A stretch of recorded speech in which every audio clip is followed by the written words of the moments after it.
shakalaka, boom! Here Boom, comes. boom. This is an early edition, too early edition of Indignant Desert Birds. Indignant desert birds. And remember, we are standing on the wire looking out on the city. We are invoking that amazing poem by William Butler Yeats. You should check it out. It's called The Second Coming. And that's from which we get our name. That's right. Yeah, yeah. So we do get our name from the Yeats poem, and we're checking it out. We're checking Thanks it everybody out. who's joining us. Hey, what's up, David Glenn? Our friend is in the chat, waiting for the Woohoo! 5 Hail a.m. David. edition. Yeah, yeah. We're gonna get that 5 a.m. edition. It's Okay, you know what? I just cackled like Kamala. I'm you sorry. did. Yeah, you did. I gotta give it. You're right. You know what? You know What? what? David ain't said nothing but a word. Maybe Oh the next time we no, do 5 a.m. Yeah, that's what we're gonna do. no, We're gonna do that next time. no. We're not. It's like we're Danish or Challenge something. No. accepted. Challenge Challenge not accepted, accepted. Sir David, Glenn. no, no. Challenge. Okay, we'll talk Howdy, about this, howdy. Fletcher. Thanks for joining us.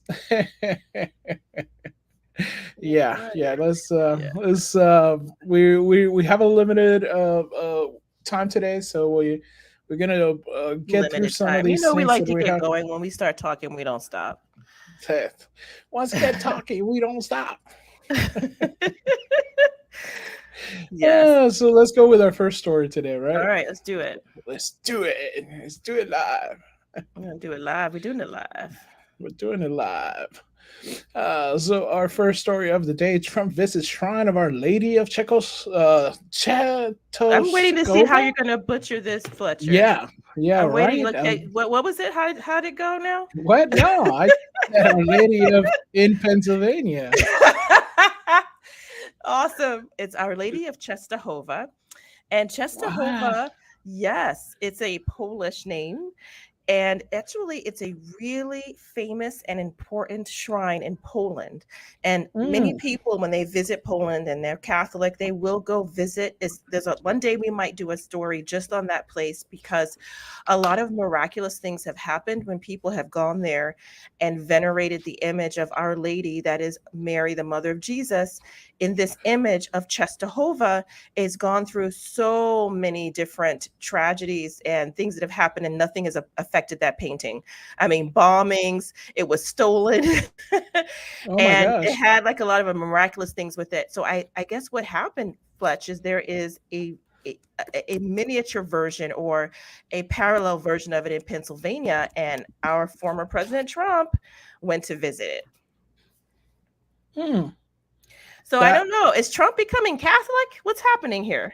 yeah, I think that's kind of like the deal. I mean, he's hitting a lot of uh he was said happy birthday Mary, which is, it's a Yes, very he did. Catholic thing to do, very Yes, orthodox. yes. That's basically the people who do it. And he shared a picture of the Virgen of Guadalupe on that one. So I mean, then Right. he's going to Our Lady of in Pennsylvania. And uh these are, it's interesting you should say that, because last time we spoke, Fletcher, we wanted to disabuse people of the false notion that these are different people or that there's some kind of idolatry here. There's none. Basically, the Catholic Church is very venerating of Our Lady. We just give a lot of honor to her. She's entitled to it. She's one of the earliest saints. We do that with everyone who follows Christ, both living and dead. There's only one family of God.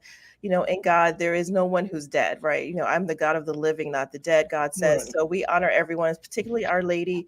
And so these are places in which is believed she either appeared or there was some kind of thing happening that involved either her image or something about her personality or humanity in that area. So again, one day we can do something on Czestochowa because it's kind of interesting. In fact, if you look, I don't know if you have an image of it, Fletcher, but she looks kind of black, actually. Some people call her the Black Madonna in this image. And there it is. Yeah. And there's some you'll see that are even darker than that. And you see that scar, that actually is amazing because that when the image was stolen, because it is such a holy image and very valuable, the robbers couldn't even keep it. They had tried to stab it because I guess the things that were going wrong when they stole it, and I think it may even have bled or something at some point. That freaked them out. I think they left it there, but the scar remained. It was kind of, there's some kind of miraculous part about the scar too. So one day we'll have to talk about that. Wow. Yeah, it's pretty interesting. So it's kind of cool. Glenn says a fairly aquiline nose she's got. Yeah, that's true. It's fairly aquiline. Yeah. That means thin and narrow, Fletcher. Oh, I was gonna go, man. Y'all. First, okay. It's a very first European is nose. early, and second, y'all ganging up on me with the English. You know, I speak the English too. Yes. And y'all can't just take that away. Yeah. I'm surprised. I'm very happy for him knowing that phrase, that word, because almost no one uses aquiline, and it's a good one. Oh, nice. Well, Glenn is cool. So you see her here with, Jesus. She has this very dignified manner. She's arrayed in gold, just as she's talked about in the scriptures. So, in Revelation and also in Psalms, the queen sits at the right hand arrayed in gold. So at the right hand of the king, and Jesus is king, and there she is at his right hand arrayed in gold. So, because as we mentioned before, it was not wives of kings that were honored in ancient Israel, it was their mothers. So again, another reason that we have this culture of being very respectful, overly, some would say, to Mary. I don't think it's overly, though. Some would say, but I don't think it's, I think we're right on track. That's how you should treat the king's mother. Right. And it's kind of cool that he's making these trips to not only the church, but also to see and venerate these memorials, which are so important. So I do think that maybe it's having an effect on him. I mean, you can't be close to miraculous things like this and not have an effect, I think so too. In fact, I think that's something to consider. President Trump, or former President Trump, now has endured at least 2, perhaps 3 death attempts on his life, or attempts on his life. Yeah, supposedly I guess there was a 3rd or something. Right. And I think, that could have an effect on a person. In fact, I shouldn't say could, it most definitely would. And I don't know if he's having some kind of, crisis of faith or an awakening of faith. We do know that his wife is Catholic, and Melania, I think, is probably a fairly observant Catholic, from what I understand. At least the word on the street is that she had an exorcism done of the White House when she got in there. Oh my gosh! She wanted to get rid of all those evil spirits that were there before. Imagine what you have to do now. Things that have seen. Yeah. Yes. Nobody knows. The White House is like, nobody knows. She may have seen some manifestations up in there. She's like, nope. I got to bring a priest in here, pray this whole place out, holy water this place up and down. I know that her mother had a Catholic funeral, and Trump did attend. I do believe that she's observant. She hasn't abandoned her Catholic faith, so maybe he is coming along. Who knows? No, it's amazing. I really love it. So I guess he is gonna attend. He's gonna visit the Shrine of Our Lady in Pennsylvania with the president of Poland, I guess, right? So, wow, that's impressive. So he's so it's scheduled. Right? It's not like he's not just hanging out having some Polish sausage. What? Yeah. Trump is scheduled to appear alongside. Right? You like that? Yeah. Yes. It's pre-breakfast birds. It's the pre-breakfast birds. Yes. Trump is scheduled to appear alongside Polish President. Oh my gosh, President Andrzej Duda. I Mhm. apologize, sir. Who will be in New York City for the United Nations General Assembly? NBC reporter Catherine Doyle confirmed this morning. It is unclear if the public will be allowed to attend. Trump visit marks the latest in string of efforts aimed to enticing Catholic voters to support him this fall, September 8th. In the Feast of Nativity of of the Blessed Virgin Mary, Trump wished Mary a happy birthday in a post that featured the image of Our Lady of Guadalupe. And this is where we first started kind of like going, Last is he week. becoming Yeah. Catholic, right? Well, I It was hope kind they of don't let people in. I'm concerned about these attempts on his life, and I don't think it's worth it to try to entice Catholic voters to him by putting himself in harm's way in the public. I think it's interesting that Catholics, may be torn about some candidates, but I do think perhaps it is a good step for him to reach out in some way, one that's safe. Maybe not at right, a public shrine. right, Hey, Trump, you just have to pray. Pray. right. That's all you got to do. But you gave me another story that I know you're passionate about on this one, and basically, I think it was. Oh no, don't get me started. It's early to Oh, get me started. you think Can so? you can you walk through it, Fletcher, and help me here? Yeah, yeah, yeah. Let's All let right, so me. this is going to be a kind of coda, or maybe it's not quite a coda, which would be like the end or a tail of something, of my complaint about JD Vance basically throwing, I think, fire, on a flame, if that's even possible, in terms of the cat lady comment. Now, I know I've had time to reflect and to hear from people who say, no, it's not meant to be literal. But I'm thinking, like, why would you bother alienating cat ladies or childless women or childless cat women? I'm thinking, what was the purpose of that? But now it seems that a lot of people are really wondering about the women's vote.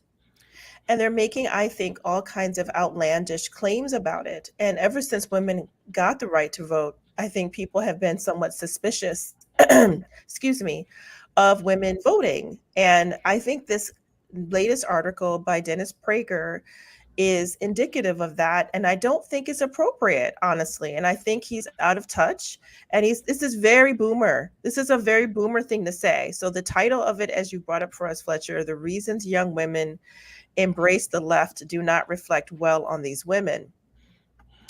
What? Okay, so it sounded interesting at first, and I was thinking he's going to be talking about the kind of constant push to, make it easier to terminate the unborn, right? And I think that would not reflect well if that's the main reason that young women embrace the left. Can you go down a little bit for us, Fletch? Or Yeah, yeah, yeah. So, it says last week, the New York Times featured an article how the last 8 years made young women more liberal.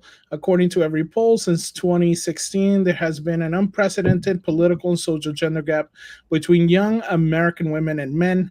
How, here is how the Time reported it in 2021. Young no, men and 2001. 2001. Young men, see dyslexia. Young men and young men and women had similar political ideology. Then around 2016, something shifted. A new analysis show women ages 18 to 29 became significantly more liberal than previous generation of young women. Today, around 40% identify as liberal, compared to just 19% who say they're conservative. The views of young men who are more likely to be conservative than liberal have changed a little. 60% of women 18 to 29 supported Vice President Kamala Harris in a New York Times Siena College poll in 6 swing states last month, compared to 40% of young men. 53% of young men in those states backed Donald J. Trump, compared to 29% of young women. And why this massive leftwardship young women occurred? Because the race became in part a referendum of gender. Mrs. Clinton running for her first female president, Mr. Trump calling her a nasty woman, bragging about sexual assault on the Access Hollywood tape, Seeing someone like yourself in office can spur political involvement. Political scientists have found, especially for young women. Is this a quote? I don't know how this article is written. The article is written very awkwardly. And then the next phrase, the next paragraph is from Prager himself, in which he states, if these reasons for young women moving to the left, wait, you took it away, Fletcher. I didn't. I told you because you give me these things with heavy ads. If these reasons for young women moving to the left beginning in 2016 are correct, abortion is not mentioned. This was 6 years before Roe v. Wade was overturned. America has a generation of many, as he puts it, unimpressive young women. I think that was very not well taken. First of all, he says the reasons that so far he's going to analyze them. He says, quote, analyze them. Mrs. Clinton, can you go back actually for us, Fletcher? Yeah, Mrs. Clinton running to be the first female president, Mr. Trump calling her a name on television, and then boasting about what some would say was a sexual assault. I never saw it that way, with his comment about grabbing little cats, which was a metaphor for what he's talking about when women's body parts. And he's saying that those reasons are unimpressive. Abortion not being mentioned, I think, is relevant because even though Roe v. Wade, already he made his first mistake, just because Roe v. Wade had not been overturned doesn't mean young women didn't have it on their minds. A lot of young women are constantly concerned about that because they are engaged in activities where they might face an unintended pregnancy, an unwanted one. And they like to have that as a backup. In fact, the court has said before that's what abortion is. I think it was even in Roe v. Wade that if we have contraception, we have to have abortion because you have to have a backup. So I think the fact that he's saying that's not an issue, is not mentioned, is 6 years before it was even a problem. Well, it was always a problem. Ever since they started with Roe v. Wade, people were worried it might get turned over. Why? Because it's wrong. You have an instinctual understanding that something that says it's okay to willy-nilly, kill the life growing inside of you might be something that might be overturned at some point. Everyone feared it. So I think that's really the main reason that young women became maybe more leftist, because they started to consider the atmosphere was changing. And so in 2016, you have people like Hillary Clinton saying, Donald Trump is going to make it impossible to get an abortion. So yes, it hadn't been overturned yet. That doesn't mean that young women weren't getting really kind of concerned about it. And that just shows that they had been already indoctrinated in the ideas of feminism and anti-life. And that's a good reason to say that, that's a mar against young women. But I don't think I would say things like that makes them unimpressive. Did they create this world? It was his generation that did. Who brought the pill out? Who started to have widespread divorce? Who started to make it so that women could not count on a young man that they, are having intimacy with would actually offer to marry them like they did in the 40s and 50s, which was routine, right? How many of these young women were latchkey kids? How many of them were indoctrinated in their schools? Where are their fathers, for example, telling them that, you're worth waiting for? And, where's the church? All of this makes women unimpressive.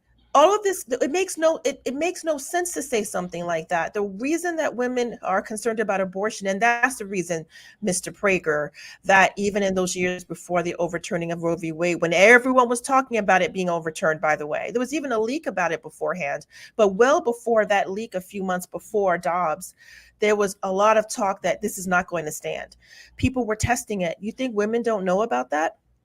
Young women are watching blogs and TikTok and hearing all kinds of things in which information like that is shared regularly. It's not the world he grew up in. You don't have to go to the local law library or go to some conference of lawyers to find out what's happening at the Supreme Court. We all hear about it. So they knew they were in schools in which they have teachers saying, oh, they're going to try to overturn Roe v. Wade. So of course they were very concerned about it. Hillary Clinton was saying she would not. And of course, that's the position of the Democrat Party, whereas Donald Trump was honestly very pro-life and is still fairly pro-life. And so if you see a difference in the way things changed in 2016, that's why.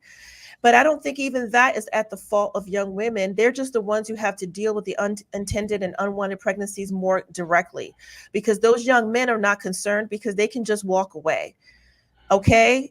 Let us go through his reasons, because I'm ready to keep smashing. I'm not done. Smash.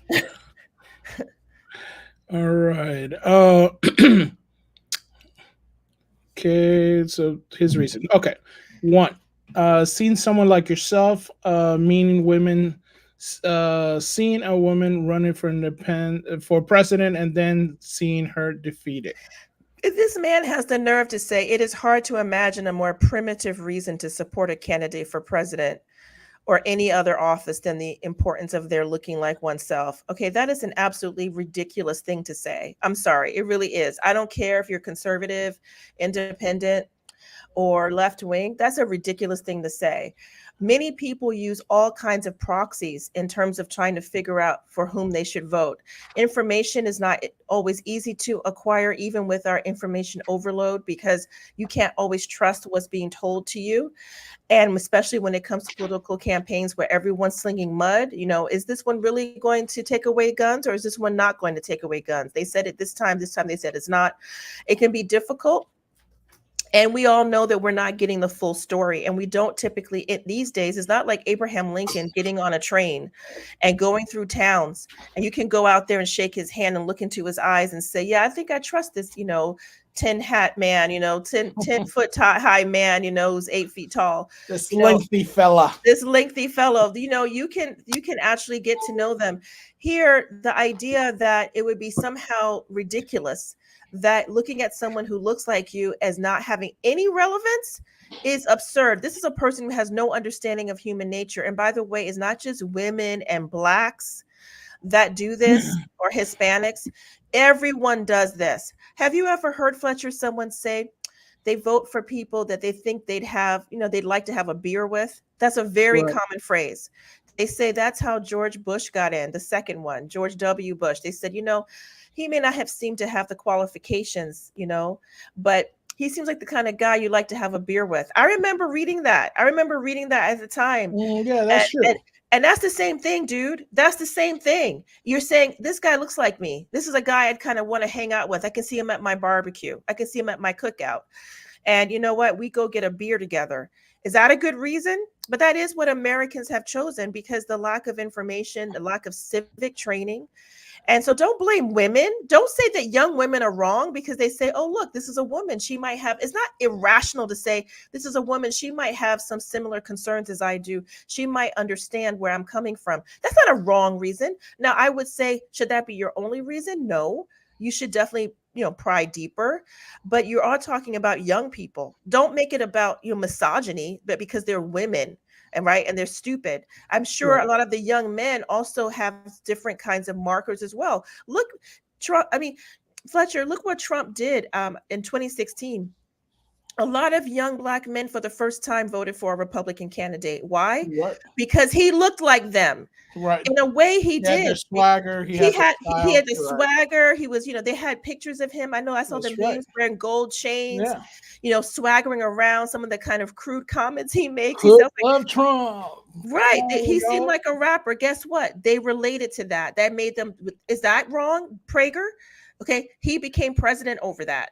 A lot of people saw that they looked like them. So these women saw in Clinton, Hillary. Now I think they're wrong. Hillary Clinton is dead, gone, dead. Stay away from her. There's nothing about her that has any life to her. I don't see why a young woman would pick her. That just shows how impoverished, our role models are. But I don't think there's anything wrong for someone to look up to someone and see themselves in them and say that's a reason they should. That's not a good enough reason to vote. Okay, next one. All right. So the next one, does he have these numbered? I guess he does. Yes. Mr. Trump called Hillary Clinton a nasty woman. And I want to know what Sir Glenn said in the comments. He's so right. I want someone with principles that doesn't waffle. Someone I can respect, whether I agree with everything they say or not. That is absolutely... That's chef's kiss right there. That's exactly right. That is what we want. We want someone that has principles, that doesn't waffle, that doesn't, with the wind and the wave change what they see. They wake up, they look in the mirror, now they think something different than they did yesterday. And someone that we can respect. So we're not saying we have to agree all the time. I really appreciate that point because I don't agree with everyone that I, may vote for. I don't always like everything they say, but if I can respect them, I understand them. And that's something that, no offense to Kamala, she does waffle a lot. It's not clear, like, which one is it? She always says her values have not changed, but then she changes what she says. So I think she needs to work on that if she wants to win over certain people. So the idea, going back to number 2 with Mr. Trump, Prager says, oh, he called Hillary Clinton a nasty woman. And that, oh, come on. He says in the second paragraph here, one suspects that women of my mother's pre-feminism generation would have been able to handle a male politician calling a female opponent a, quote, nasty woman. They were less traumatized by men's boorish comments. They also had less choices, Mr. Prager. They don't have to put up with that now. Okay. I bet you they tolerated a lot of stuff a young woman would not tolerate.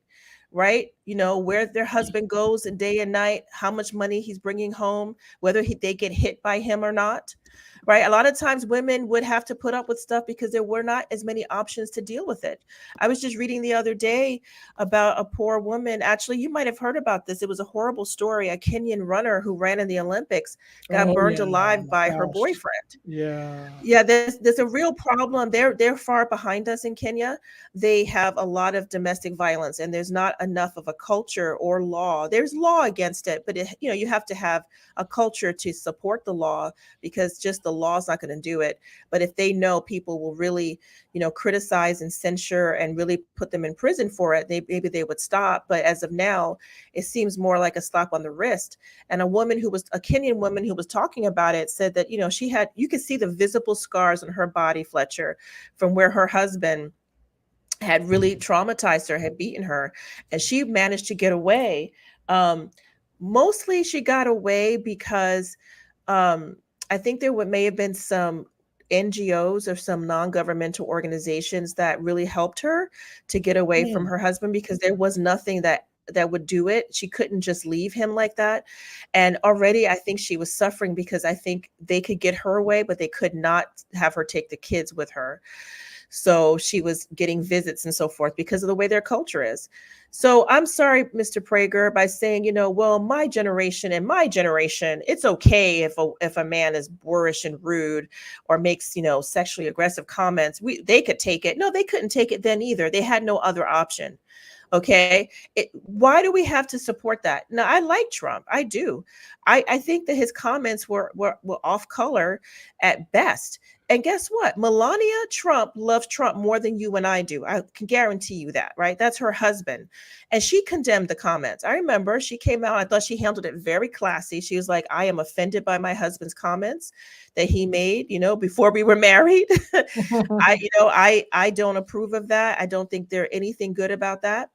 And I don't support that. We can love Trump. We can like Trump and not like his comments. I don't know why Mr. Prager felt necessary to say that somehow young women are just weak and, disturbed in their mind because they don't like Trump's comment about grabbing, women by, the kitty cat. That's okay. It's okay to say, hey, I don't like that comment.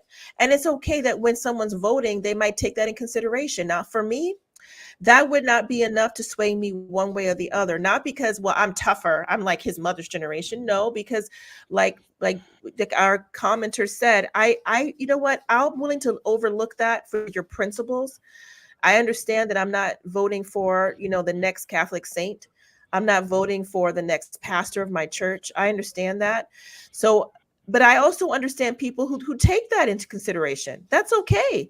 You're going to take a lot of things into consideration. If some young women don't like that, maybe they've had some trauma about being treated a certain way. And if the race is close, anything can make a difference. So, I mean, again, I don't know why he said that. Well, you get ready for number 3? Yes, I'm ready for number 3. Boom. Trump bragging about sexual assault at the Access Hollywood tape. Okay, so it looks like I took 3 out of order, because 3 is really more about the grabbing by the kitty cat. You want to go and 4 then? 2 was more about calling her a nasty woman. I think, you know what? I think they are related, though. They are the same in a sense, because basically what the women are saying is that they felt that he was somewhat misogynist or chauvinistic. And, Mm. this comment that, he made the comment about grabbing, 11 years earlier in a private conversation. You can't judge someone. This is the most stupid comment in the whole article, by the way, Fletcher. Here is a moral. I'm serious. It really is. I mean, it's not worthy of him. And I'm sorry. He should have to resign. He should resign from PragerU. Prager without He telling should, me. no, he's wrong. Listen to this. No, come on, everybody. No, please, everybody listening, hear me here. He says, here is a moral rule. No, go back, Fletcher, so I can read it. I Okay, didn't here it do is. it. Here is a moral rule of ads. life. Listen, I got to say this. Here's a moral rule of life. You cannot judge a person by comments made in public. We are to judge people by comments. I'm sorry. Here is a moral rule of life. Let me restate it. I got to get this right. Here is a moral rule of life, he says. Don't follow this rule, kids listening. You cannot judge a person by comments made in private. We are to judge people by comments made in public. Okay. And by actions, whether done in private or public. Everyone said something awful in private. It doesn't matter. No, I'm sorry. Okay, for those of you out there who follow Jesus Christ, you're judged by every idle word you said. That's what it says. Everybody will be judged by every idle word, public or private. Yes, you're judged by what you say in private. And isn't there a very famous expression? I think it may come as far as the Greeks that say, character is who you are when nobody's watching. Right. So don't tell me, oh, well, it was in private. That's not my true character. Yes, it is. Right. Character is who you are when no one sees you. That's like, you would say that's more of your character. That is more of your character, what you say in private. It's more of your character because no one can see you. That's who you really are. It's like that's the verbal equivalent of saying, you know what, I see, $100 on the floor, maybe it's near a business or in someone's house. And if no one is around, it's okay to put it in my pocket because after all, it's in private and no one saw me. Right. Or, okay, there's people around. Okay, I better turn it in and say I found this money. No, it made no difference whether it was public or private. God was watching you the whole time. It's either wrong or it's right, regardless if it's public or private. What I think he means to say is this. There is a difference between public speech and private speech. Private speech is not necessarily one that you want to have adopted. You're not proposing it in some wider way, right? You're maybe not endorsing it in a more full sense of everyone, you should go along with what I'm saying here, which is kind of what public speech is like. It's saying, look, I'm standing on this for the long haul. But to say that there is, nothing to take from someone's private speech, nothing, is absurd. And especially when it comes to someone like a ruler, someone who's going to be ruling the free world. If we get access to something you say in private, then heck yeah, it matters. Right. Yeah. So let's go to, well, that was it. That's it. Prager, I'm very disappointed in what you did and said. Very disappointed. And all just to slam young women. By the way, President Trump didn't lose 2020 because of young women. FYI. That they did. They're not. Don't blame us for this. Why don't you do the reasons men in your generation were voting, for Biden? How about you go there if you're angry about what happened? Let's go. Let's look at boomers on this. Boomers men and Biden. Women. Right. Boomers are Biden. And you know what? We don't need you to be talking about how it doesn't reflect well on these women. No, it seems like Mr. Prager's been having a few hard takes, which a lot of the times it doesn't even feel like his kind of article. He's usually very prim and proper, very like demure. I mean, you can see his PragerU ads, sitting, in the fire chat with his, his stuffy chair and stuff like that, all comfy and, giving like his takes and stuff. And this one feels a little half baked in a sense. Yeah, and it's angry. This is not good. This is not good. This is about blaming. This is about blaming young women for the way the state of life is. Can I just tell you how cowardly and how lacking in any kind of fatherly authority it is for men to Mm. blame women for the state of the world, because that's ultimately what he's getting at. Young women embracing the left. And that's why we're in this mess. He didn't add that part, but that's the, to me, the subtext of his entire article. You know what? That's like a dad blaming his teenage daughter for coming home pregnant. Where were you, dad? Where were Right. you? Be a dad doesn't happen. It doesn't happen with women with dads. Let's go there. Let's start there. Let's look at your own responsibility. I mean, God bless those men who had that happen, because they usually blame themselves. That's what I've seen. They say, you know what, I was working too hard, or I wasn't there. I didn't get along with their mother. I got divorced. You know, I wasn't there for her. Doesn't really happen with girls who have dads at home. So let's talk about that in a larger societal way. Maybe men step up. Then you won't see these women embracing the left. I remember when Barack Obama was running that campaign, remember, with the lady Mm-hmm. Julia, and people like totally were roasting it, because basically he had a little cartoon about like why you should vote for him or something, and it involved this like fictional little anime type character. It wasn't really anime. I'm just calling it that, but it was very cartoonish. Don't slander anime. And she basically, they showed her basically going from, you know, her youth to her death being on the government handout in a sense. Mm-hmm. Like, oh, look, you know, we'll help you, you know, get through college. And then, you know, we'll help you get your first apartment, and we'll help you get your first house. And then we'll help you with Social Security, and we'll help you get, you know, this, you know, your contraception. We'll help you. And at no point did you see actual like men in this woman's life. You didn't see even a father, brother, uncle, husband, you know, boyfriend, even. It's like the government would be your daddy, your boyfriend, and your husband. We'll take, and your son that you never had because you aborted him. You know, we'll just, you know, we'll take care. The government will do all of that for you. And it's like, wow, that's really sad, because that is what is being filled in by the fact that men have been pushed out. And I don't think it's all men's fault. I think there's a greater force at play that is pushing men out of their homes, out of their role in society. You know, there's a very anti-men sentiment happening. And I'm not saying that they're all at fault for that either, but don't come out here, Prager, blaming young women for this. Okay. And their reasons for not, you know, voting for Donald Trump may be valid from their perspective. Remember what it's like to be young. There's a very famous expression that if you're not liberal when you're under 30, you have no heart. If you're Right. I remember that. conservative, if you're over 30, you have no brain. That's what people, that's an old aphorism. These are young Yeah. women. Why do you Right. expect young women to vote for the old guy? Of course they're going to vote for whoever's younger and hipper and younger and looks like them. That's what it is to be young. Maybe the question is, should any young people be voting at all? You know, Oh. do they, you know, maybe they don't have the maturity and so forth to do that. But don't kind of focus on, well, you know, it doesn't reflect well on these women. I mean, honestly, that's misogynistic. I'm not okay with it. Mm. Well said. And something that's coming up that we've been talking about is, you know, a lot of these things that start to play out in the media, they do have an effect on folks, especially young folks. And I do think that, you know, people don't understand that it does do something. There's a lot of nefarious things at play. I mean, if you look at those videos where people are saying stuff to Alexa, you know, like, or Siri, and it's like, oh, Siri, tell me why, you know, I should vote for Kamal, and this, I'll give you all the reasons. And then it's like, Siri, why should I vote for Trump? And they're like, oh, I can't give any political advice.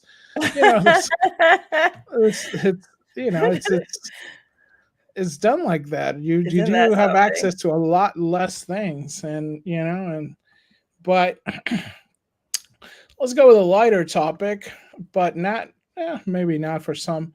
Do you know that? Did you know that Mel Gibson is doing a Passion of the Christ too?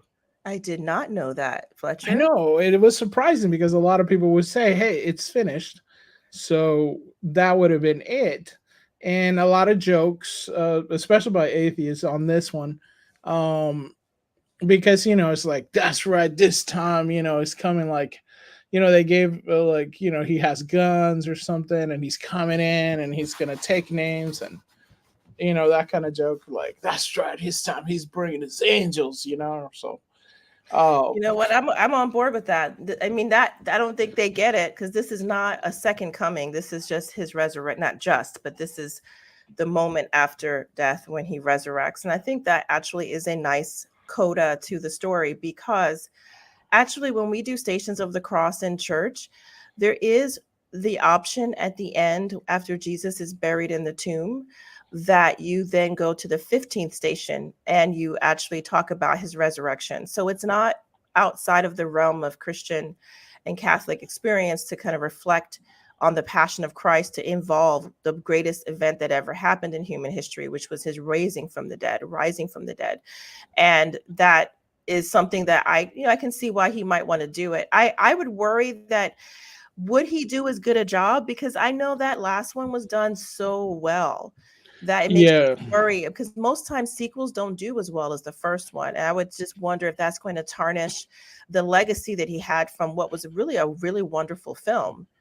Right, but yeah, you do have standouts. You have like Terminator 2, you have like Aliens, that was a lot different than Alien, although some people debate that one. You do have sequels that are able to surpass or even like, stay on par with look at the Lord of the Rings, so people would say like that whole trilogy was just uh amazing. So it's interesting. I'm willing to give this a chance. It's really interesting because Jim Caviezel's back. Oh, is he Mel going to be back Gibson's. in it? Oh Oh, yeah, yeah, great. yeah. Oh, Yeah, okay, we got great. Jim Caviezel's back. And they had a large production update. So yeah, it looks like things are moving forward. So it was 20 years ago when Mel Gibson, The Passion of the Christ, stormed the box office and made over 622 million worldwide, and don't forget it was rated R, guys. You know, Um, that's so funny too, because yeah, it was odd that way because most R-rated movies, at least at that time and until today, are usually ones that have a lot of very obscene language and some prurient elements, right. kind of overly sexual, or some kind of graphic violence that's gratuitous. In this case, there was violence. I think that's why I got the R rating, but it wasn't Mhm. gratuitous. It's literally from the scripture. And it was very accurate. What Gibson did was do a lot of research. My understanding is he consulted a lot of sources about how a Roman execution went down, because that's historical. They did execute people by crucifixion. Right. Jesus wasn't the only person to be crucified. He was the only one to rise from the dead, and there were some other elements that may have been unique to him, like the crowning with thorns, for example. That was meant to just torture him, especially because of his claims that he was a king, and they were mocking it. And I think that little sign at the top, which basically says in acronym form or initial form, Jesus, King of the Jews. And that might have been a little unique, but everything else was partly from history, and he really, really studied it. Mm. Yeah, and it I everything I know about the crucifixion basically from the books, it's actually tame. It was actually, Wow. that it's as violent as it is. I heard that Jesus's head was so inflamed, because the thorns actually, the crown of thorns basically pierced almost like towards his brain. Like why, like past his skull. So it was like it was devastating. Still can't watch this movie and not cry. So I think it'd be interesting to see what he does with it and what kind of take he's gonna go with. It's obviously gonna be about the resurrection, and we are. I mean, if people think this is weird, then that you know TV show. What is it? The Chosen that's out right now. Uh-huh. That it's not really. It's not really my cup of tea. I have several things about it. Maybe one day we'll do a thing on it. Um, but that's basically it. So basically, he's doing kind of like the Chosen, the after. Well, that was I know the Chosen is before, is it, or is it? I'm not I think sure. it's before. Yes, I think I it's think The before. So Chosen it's might be something like that. before. Yeah, Yeah. it's just But this is after because he did come back. Right, yeah, no, he came, he rose from the dead, and but he didn't go immediately into heaven. Jesus stayed around and talked to people, made appearances, helped strengthen and comfort and support the church before he ascended into heaven. And the next coming is the really scary one. So this is not a second coming. This is him rising from the dead. And I mean, I know one of the best parts about the initial film is how much it mobilized Christians. So a lot of Christian groups, of whatever denomination, and Catholics, of course, Catholic Christians went to the movies in droves. They had buses. They all wanted to support this movie. They all felt it was really accurate. And my understanding is there were a lot of conversions.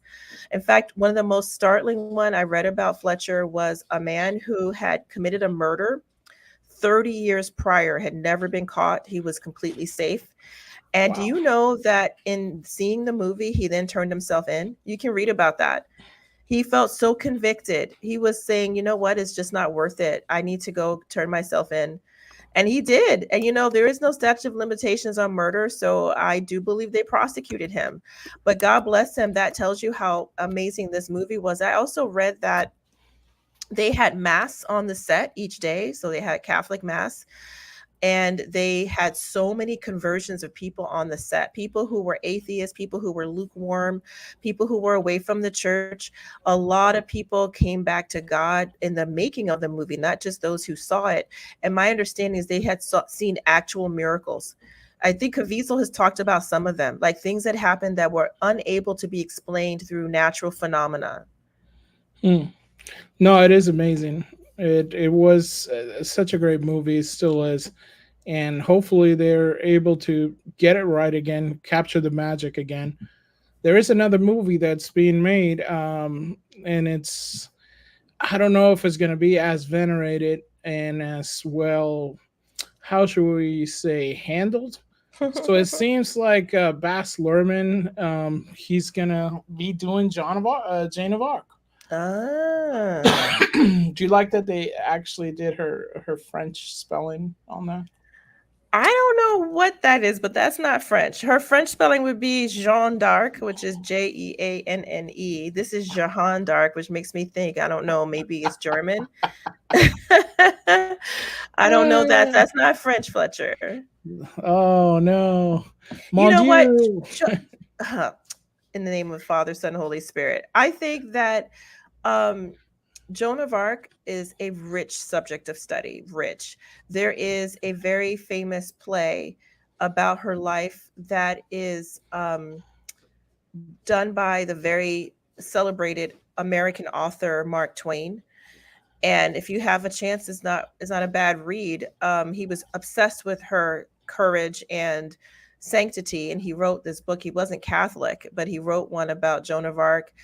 I think there may have been little TV shows or other things about her. Mm, I actually have seen a lot of sculptures of hers when I visited France, and I actually got to read part of a transcript about a trial that she was involved in, because she was put to trial before she was put to death. It wasn't a fair trial, but you can see parts of it. They had it in, I think, French and maybe translated in English, in this one museum I saw in France. So I think she's a really good subject for um, a movie, but I am very concerned, Fletcher, about how they're going to do it, as I think you can make her into some kind of feminist icon that may not be appropriate for what she really was all about. I mean, above all, she was first and foremost a Catholic young woman who was very devout. mm.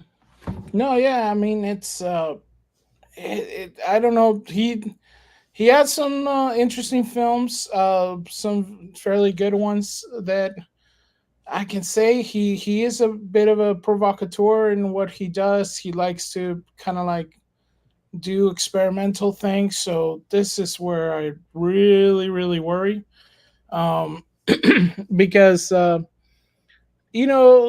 anytime that we're dealing with saints or our Lord, our church, Hollywood always takes very um, how should we say, unforgiving and very kind of shameful portrayals. right? So we seen that in the Yeah. last one that they Yeah. did of Joan of Arc, where they made her feel like she's like schizophrenic or something like that, and it was like very unfortunate. Um, Did they I mean, really? yeah, it Because was. I don't think she was. I know that's what people say, because for those who are listening, Joan of Arc apparently had visions. That's what she said. That's what helped her to lead France in this 100 Years War, and to take part in that battle at Orleans or Orleans, Mhm. and that she had visions from God. She also saw, I think, Saint Michael the Archangel, and I think maybe Saint Catherine, and maybe other saints. We would have to look at it, but um, modern people don't understand faith, and they don't understand how people in her time, the 1400s, really regarded faith, and may actually had a very, very close relationship with the Almighty, in a sense that they prayed a lot, they had a lot of strong belief, and could maybe have visions. So they just say that she is schizophrenic. That means she was, had lost her touch with reality. But if you ever read what she said, again, Mark Twain did a really good job of researching it, Fletcher, and Mhm. he has actual, because there is a trial transcript. You can hear what she Right. said. Nothing about her sounds like she had lost her grip on reality. She didn't claim to be like, the reincarnation of somebody else. She didn't claim to be a deity herself. She wasn't confused. Um, so if it's just that she believes in visions, then you can't call someone schizophrenic because of that. And also, she did lead an army. And I don't think she would have successfully done that with, strong men, in fact, who followed her, if they thought, oh, this woman has actually lost her grip. She's lost her marbles. I don't think so. I think that's just modern, blackwashing of her, that says, she was somehow crazy. I think it's Yeah. similar to Dennis Prager. I think, again, it's like hard to believe that a young woman can do anything good. She Yeah. must have been some kind of schizophrenic. She couldn't have been an actual saint and actually heard from God. It has to be because she was some kind of banana. Yeah. I mean, it just. I guess they're having casting calls on this. He did one a movie that I really enjoy. It's called Strictly Ballroom. It's like one of those quirky uh, Australian movies about ballroom dancing. And then he did Romeo and Juliet. He did Moulin Rouge, Australia. I don't know. Nobody saw Australia. The Great Gatsby, and most recently Elvis.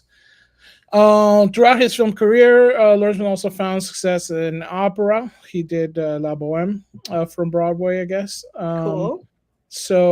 He did also Secret Life of Flowers. So Oh, have you heard he about that? Tell definitely. me about that. Do you know that movie? I've heard of it. I've never seen No, it. no, I never seen it. It's a cool name, though, right? Yeah, it is. It is a cool name.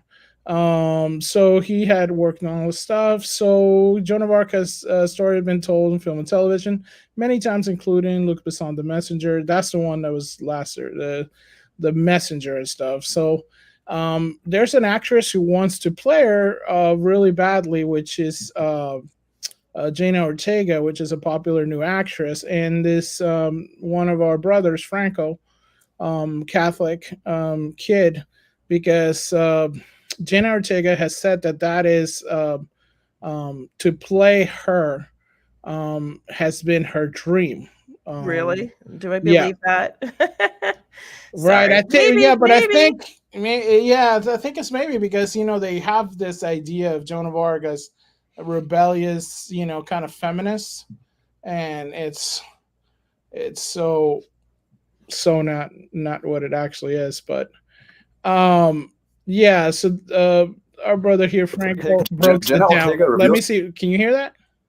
Uh, yeah. Hold. All right, here we her go. dream character to play from history is Joan of Arc, another Catholic martyr who was burned alive. Jenna, please don't let Hollywood slander her. She was not some arrogant woman that hated men. Sure, she might have had a temper, but she was actually a very humble, sweet-natured Catholic girl who had an actual divine mission to help her devout Catholic king, Charles VII, win against the English. She was staunchly against sex work because she would chase away the prostitutes that followed her French soldiers, and she encouraged her soldiers to live a life of purity. She didn't wear military attire for vanity reasons. She strongly believed in the supremacy of Christ's Catholic Church in its authority. And she was respectful to its hierarchy even during her trial, which accused her of heresy and witchcraft. In fact, she was completely against heresy and witchcraft because she obediently accepted all the Church's teachings, which revisions didn't go against. I believe in God and in everything that the Church believes. I am a good Catholic and I am ready to submit to the Church in all things. She even got French soldiers to go to confession and receive the sacraments regularly. Her trial and execution were not a result of Catholic doctrine, but rather the result of personal interest from pro-English figures. This is why another trial was held after her death, which was backed and overseen by the Pope, in which she was found innocent and she was later confirmed to be a saint. May we be strong enough to imitate St. Joan of Arc's humility and faith. St. Joan of Arc, please pray for us. Amen. Ora pro nobis. Yeah. Oh my gosh, that was well done. I think that young man is great. You should maybe, Fletcher, if it's possible, we'll link to his I don't know if we can do that with X, but we can try to his video because I want people Jenna Ortega reveals her dream character to play from him. I want to talk about something he said. As far as the one thing he maybe didn't pick up on, he mentioned it but didn't support it. It was like she didn't wear clothing out of vanity, military clothing out of vanity, but then he didn't explain that further. Actually, that is addressed a lot in the Mark Twain play and other sources, including in the trial that you can read the actual transcripts of. They did accuse her of, cross-dressing, which was a crime, but she wasn't wearing it to try to pretend to be a man.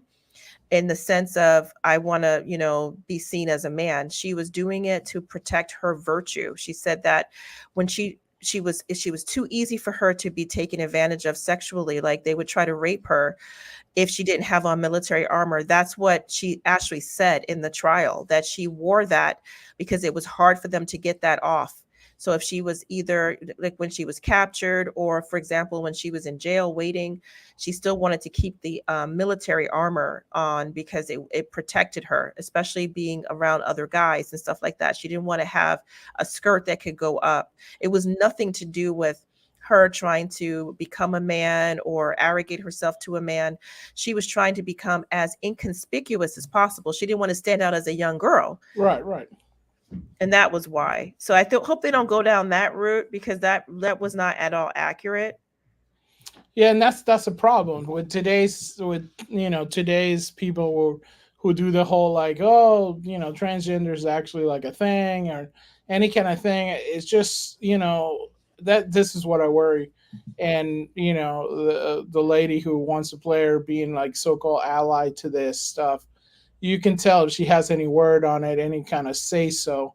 So we just hope and pray that they won't, defame our holy saint. I hope not. But I thought you would get a kick out of this. I found somebody found this on X, and is a photo of Saint Therese playing Joan of Arc. Cool. That is really cool. Wow, that's the original boss gangster right there, Saint Therese of Lisieux. A French saint for our modern times, and Saint Therese, priez pour nous, pray for us. That is really, really cool. I love this picture. Look at her face. Right. And you can see that homemade costume. That's awesome. It's so cool. Oh, that is so cool. And she did the fleur de lis on it and all that stuff. That is fabulous. That is a really cool picture. Yeah. Isn't it cool? Yeah, it is. I thought you would get a kick out of it. I'm kicked by it. I certainly am. Thank you, Fletcher. Awesome. Yes. It's another thing. You were telling me this earlier this week, and we were talking about how we need a day of rest, a time of to refresh as Catholics. Sometimes a Protestant work ethic, it's great, but at the same time, it doesn't really go fair. And, our buddy Matt Walsh, who we usually have some kind of issue with because I don't know what's up with him. It's like, what is your deal with him, Fletcher? My deal with him is he's anti like video games. And that's great for somebody. Obviously he doesn't have any problems with neurodivergency, and a lot of people do. Basically because of all the chemicals and stuff that we were given as kids and experimental stuff. A lot more folks have these ailments. Maybe he doesn't even believe they exist. So I know my dad didn't. It was like, you can't read well, then you just get beat. So right. But I guess he came out against Colleen Sick. So hey, got to drop. Thank you so much, Glenn. Got to drop off. I have several pounds of carrots to have to clean. Now That there's a story. yeah, there's a story. Yeah, sure, likely story, Glenn. Dude, what Likely is that? story. He Got has some to come back carrots next to week get and here. tell us about that. We need Yeah, to see yeah. this giant, How did the carrot cleaning goes? carrot Yeah. juice that he made for the Yeah, masses. for some reason I now picture like rabbits like, hanging out, like trying to bum rush, David over here in his house. It's like, yeah, what's up? He's cleaning the carriage today. Let's see what we could do. Like it's a caper, like Ocean's 11, like Pairs 11. Have a great day. You too, David. Thank you so much for hanging out. Yeah, that's oh man, that'd be funny. So yeah, so he has this idea that there's no that sick days for like wussies, so let's see what he says. A side Oh my goodness. Are you kidding me? Are you kidding me? is, and this will be unpopular especially with younger people, but you shouldn't be using sick days. Okay, I've used sick days maybe twice in 7 years, and in both of those cases, because I lost my voice and I couldn't speak. You can't blame me for that. It's impossible to do a podcast when you can't speak. And even then, I still, and anyone who has been watching the show for a while, this, I still came into the office and recorded a video with subtitles when I lost my voice, if you recall. But generally speaking, again, I know this is unpopular, but sick days are for children, okay? They're for kids in school who are trying to stay home so they don't have to take a test that day. Can you believe that? He's so uncatechized as a Catholic. There's something really wrong with him. I'm sad that he's getting so much attention because one time we spoke about how Trent Horn was out of line for talking badly about I'm not going to say her name right, but Ayaan Hirsi, the Islamic convert to Catholicism, who is kind of a pundit and a political figure. And she had a debate with an atheist, a famous atheist, who I'm not going to give play to by saying his name. And according to Horn, she didn't do it how he would have done it, right? So that means it was inferior, right? Even though I'm sorry, there's no argument you're going to make to turn an atheist. It's going to be the Holy Spirit that does that. So all you're doing is being faithful in the moment. So he said about her, well, she doesn't know enough. She doesn't know enough, and people who are new converts shouldn't be out there. Well, I think it depends on what God asked them to do. You can look at someone like St. Paul. He didn't have a lot of background, but very quickly he was out there. So God will provide what he needs to provide. But then you look at someone like this man, Matt Walsh, and he is an embarrassment, honestly, with what that comment is. That is not a Catholic position. Okay, because Catholics understand that we are bodies and souls, and that, as you pointed out, there's a very Protestant work ethic mentality that we have here in the United States and every place. And it's not bad in and of itself, but Catholics have not actually fully adopted that. We have days of rest. We have days of rejuvenation. We have days of regeneration. We understand that the body is weak. Okay, the body is fallen and is weak and it needs rest, and that sometimes we fail, and we need to have those times. Now, at least once a week, which is why we have the Sunday day of rest. But other times we have, reflection days and days of retreat. It's a much more understanding method because we're not machines. And it has nothing to do with being young or being old. It has to do with understanding your frailty as a human being. Okay. So he's wrong to say that a sick day as an adult should be embarrassing. No, it's not. You know what? If taking a sick day means that, you don't blow up at your kids that day, maybe you say, you know what, I'm going to, I love, there's that movie, King Richard, about Venus and Serena Williams. And one of the nicest parts of the movie, there are a lot of really fine things in that movie. If people haven't seen it, I really encourage it. But there's one point in which the dad takes the two girls out of practice. They work very hard. Those girls, those now tennis pros, famous people, Venus and Serena Williams. Well, they started working as little children on their tennis game. That's what you have to do if you're going to be a professional. But the dad really wanted them to have a real balanced life. And so one time before a major tournament, he just took them to Disney World. And it made their coach go crazy. He's like, what are you doing? He's like, I'm just giving him a day off. In other words, he gave him a sick day because he was so afraid, having looked at other tennis stars who had crashed and burned as young people. I'm not going to say some of their names that influenced him that are actually talked about in the movie. They got into drugs. They got into illicit relationships. They started to kind of unwind and unravel. He said, look, I don't want that from my kids. And I know the way to fix that is to give them rest, relaxation, even when it's not a so-called day of rest. It's just a random Wednesday. It's just a random Thursday. I'm just going to take them off. Nothing happening today. Let's just go over there. And you know what? He brings up a point. It's for kids in school. Even school, in some ways, trains kids to be like the Protestant work ethic, to work for that man at the job without taking any time off and just make that money for him and don't have a real life. By the way, to be a Democrat, to be not Democrat like the Democratic Party, but to be one who cares about democracy. We talked about this last week, Fletcher, right, with the philosopher Joseph Pieper. You have to have leisure.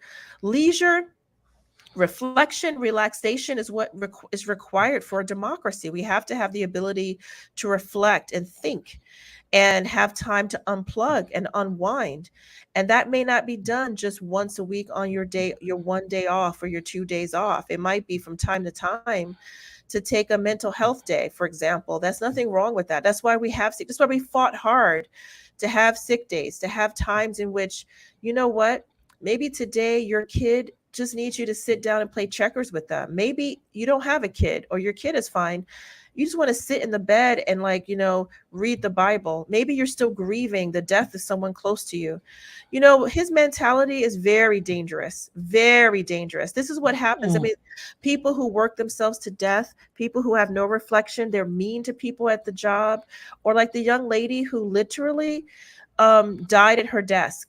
That happened twice now. This one woman, she was in a law firm in her 20s, and she was just working herself to death. They found her dead at her desk with She wasn't working herself to death. She worked herself to death.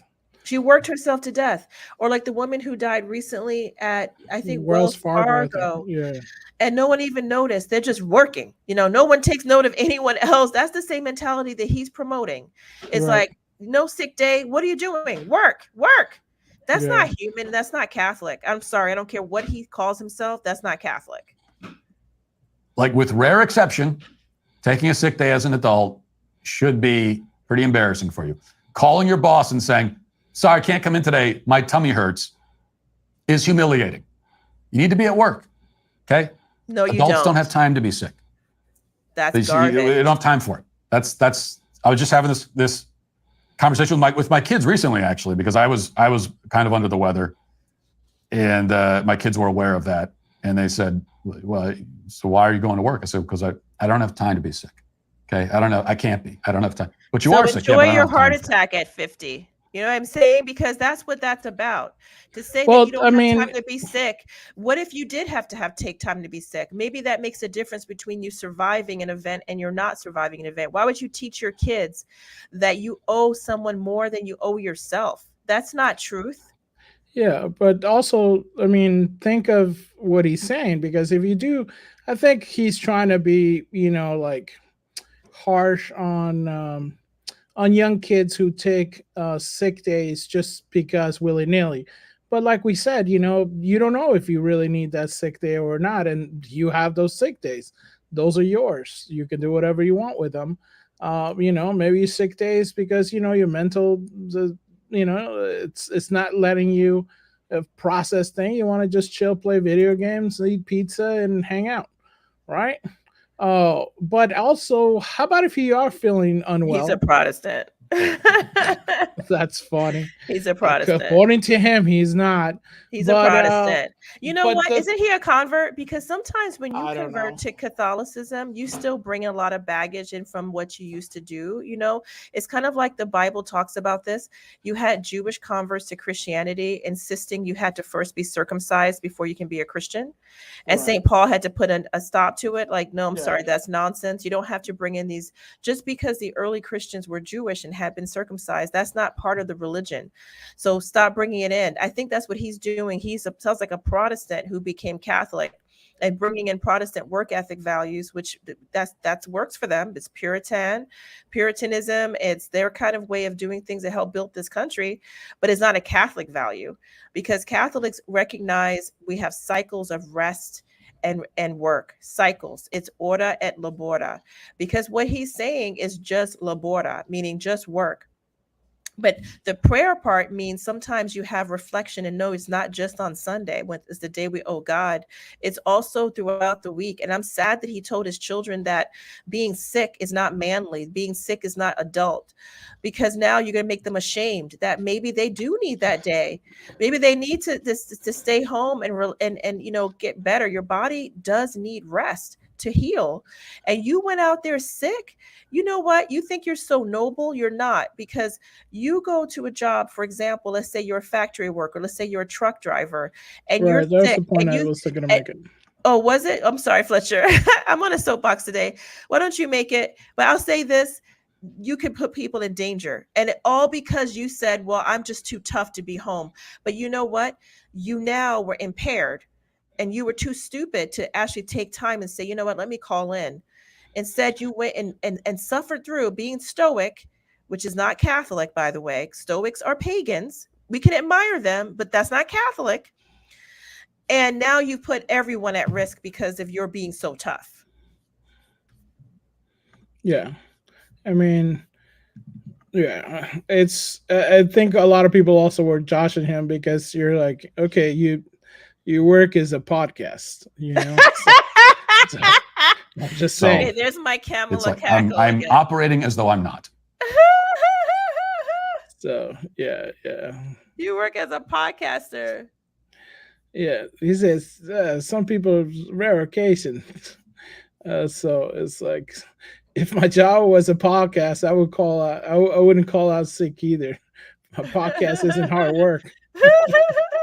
Wait, Fletcher, these are rich. Right. I love it when Walsh, who most closely resembles a barista, tries to lecture people on manliness in an urban kombuchery that is hilarious, because kombucha tea is like that fermented tea in an urban kombuchery. Yeah, we gotta review his I love movie. this one too. Look, exactly. Don't let a life-threatening illness stop you from making your boss wealthier. Who cares if you're contagious? Get in there and work. Right. No, that's what I'm saying. I love how you started. Well, that's what you said. Like, it's the Protestant work ethic. It's not Catholic, because Protestants believe in, let's just make the other person wealthier. It's all about, in fact, people have, I'm not a theologian, but people who are say that Protestantism is really more about the earth here. Catholics are more interested in heaven above. So it makes sense, work, make as much money as possible, make money for your employer. That's what your value is down here. And then in heaven is separate, because Protestantism divides body and soul. They don't put the materiality. In fact, a lot of the early disputes with heretics and Protestants was this idea of Manichaeism, the idea the body is bad. The body has to be subjected. The body is not. That's why Catholics, they say, I think it was Saint Hilaire or Hilaire Belloc, one of them, who said something like, Catholics are around when you see good food, good feasting and wine, because that's what you see in Catholic countries, right? In Protestant countries, it's kind of austere, right? There's kind of a sense of, if you see that movie Babette's Feast, there it is right there. You have the Dutch Reformed, Protestant women eating like bread and like gruel and lentils, even though they're wealthy.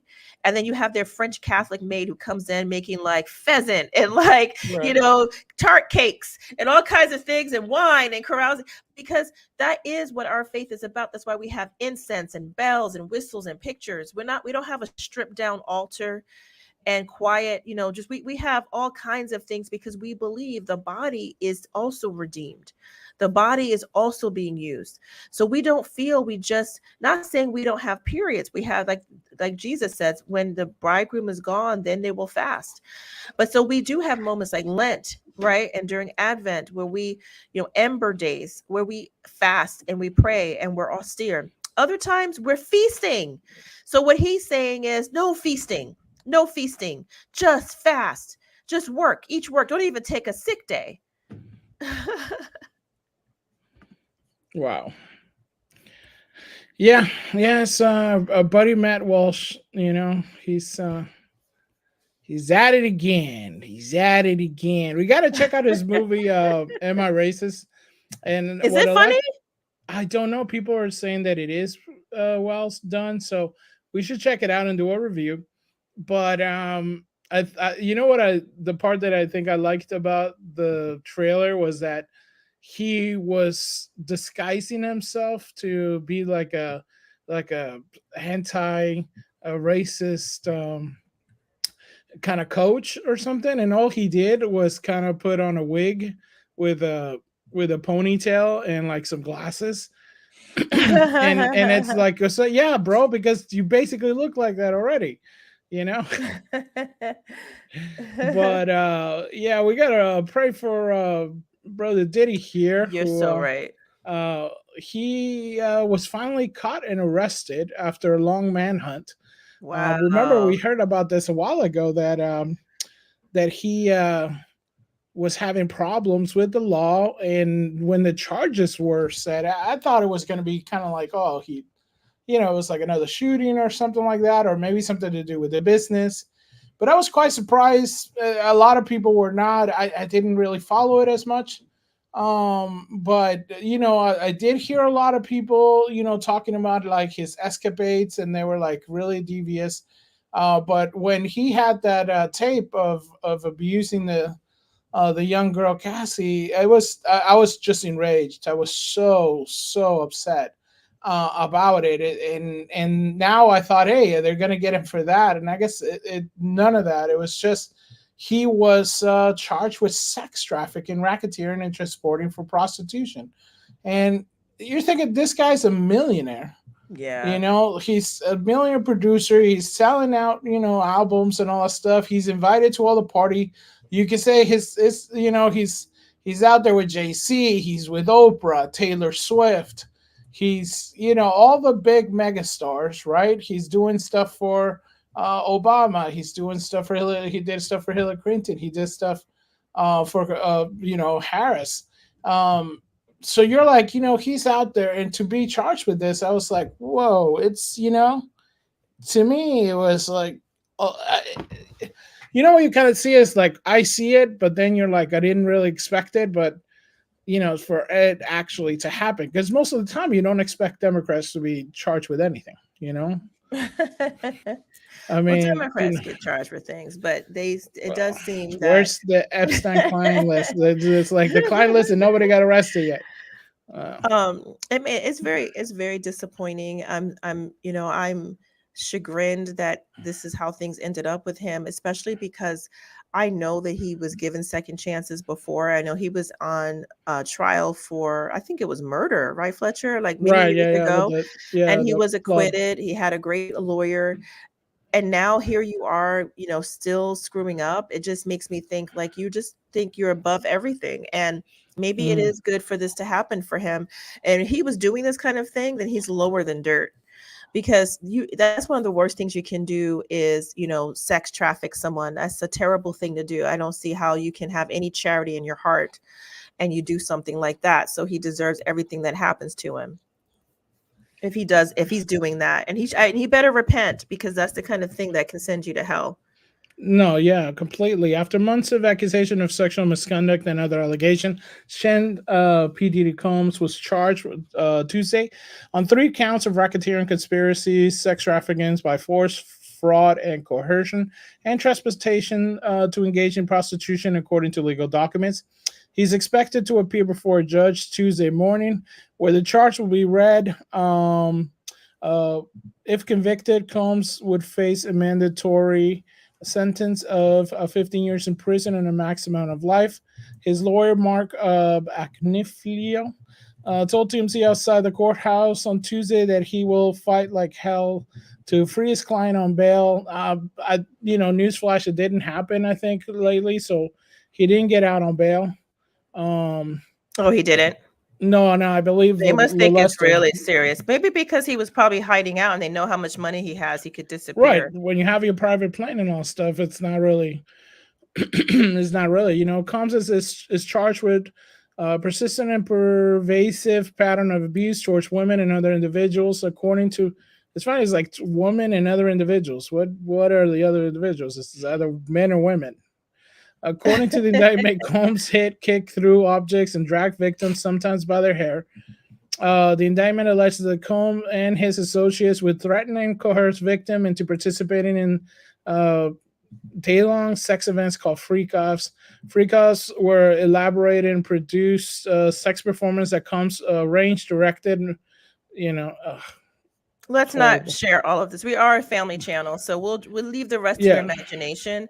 So it sounds like he again put himself above God's law, put himself above the civil law. He deserves it. He deserves to be stopped for that. I mean, he could have stopped himself. He chose not to. I believe he grabbed people by the hair. We saw with the video.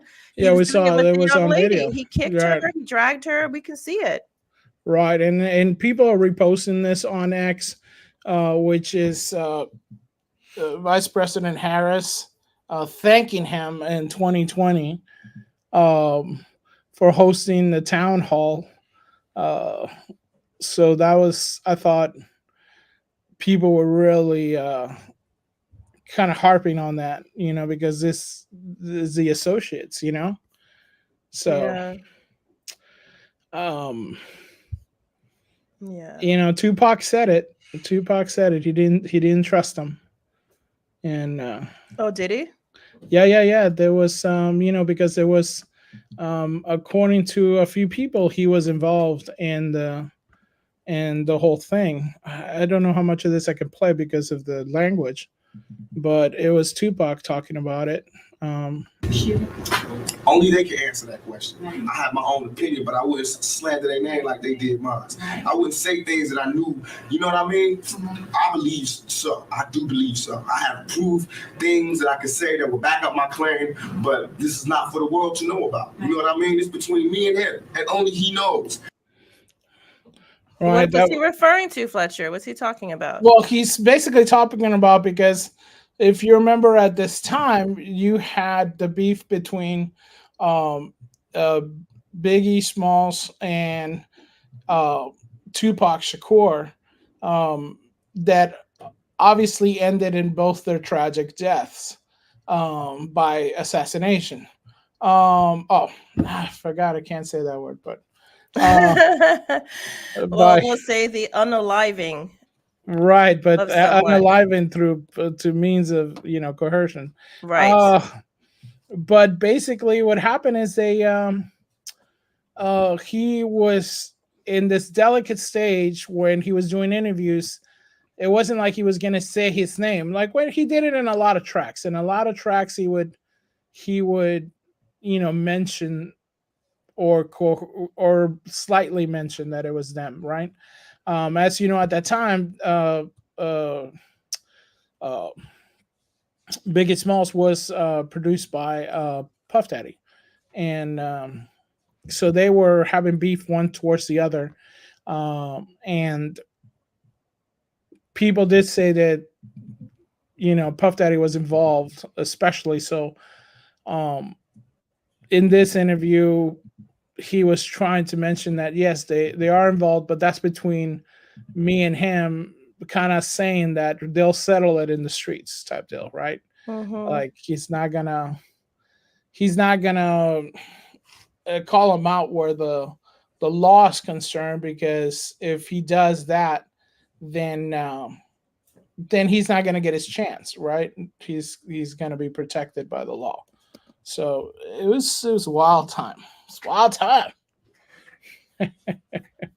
Wow. But yeah, that's interesting. But other wild times that are happening, I think, I don't know if you saw this, but Gavin Newsom says he's just signed a bill that would make it illegal in the state of California, where you can no longer knowingly distribute an ad or other election communication that contains material deceptive content, including deep fakes.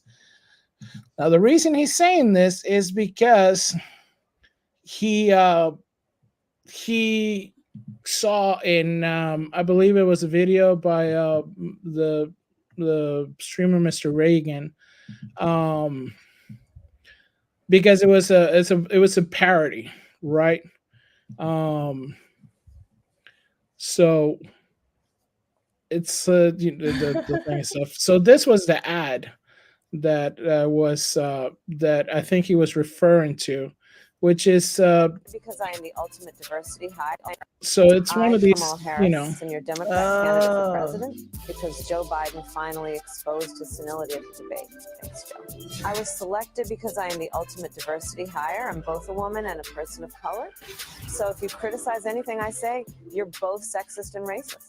I may not know the first thing about running the country, but remember, that's a good thing if you're a deep state puppet. I had 4 years under the... So as you can see, he says a Kamala Harris campaign ad parody, and you know, so in a sense, you're like saying, I mean, it's not like, nice, obviously, but I have to say it's a little bit funny. right? It's kind of like saying, like, you know, Saturday Night Live's take on President Trump and all this kind of stuff. Right. That could, he considers that a political ad just because somebody made it to look like a political ad. And you're like, oh, you can, in other, you're trying to say, hey, you can fool old folks with it or something. I don't know what. That's a good point, actually, you kind of say. That's a really good point, because on the one hand, I understand where the governor of California may be coming from in terms of let's not, you know, confuse people or put people in a false light or something. But on the other hand, what happened to creativity and fun? Right. I mean, people want to make, you know, as long as they disclose that it's not real and it's what happened to the First Amendment? Right. I mean, can't you just talk about what interests you and what's funny? I think that's kind of walking into a bad territory of free speech by saying, oh yeah, you can't make fun of someone. I mean, I don't agree with some of the stuff that people are saying about Kamala, including in the parody ad. I don't, but I still think it's funny. Right. And even I have a sense of humor. Elon clapped back a little bit and said, I checked with renowned world authority professor, surgeon. You know, it's a joke. And he said parody is legal in America. I think parody is legal in America. As a fellow artist, not a billionaire, you know, tech person, but as an artist, I want to be able to parody people. That's the whole point of being able to do this, right? You can make fun of people. You know, you mentioned Saturday Night Live. That's what it's all about. It's fair game. If you're a public figure, I'm sorry, don't tell me I can't make fun of you. And yeah, people can then criticize it. That's fine too. That's their free speech. But to say, you know, you have a law that you can't do it, that seems kind of crazy. Mm-hmm. No, you can't parody us. Yeah, but it does seem like there's like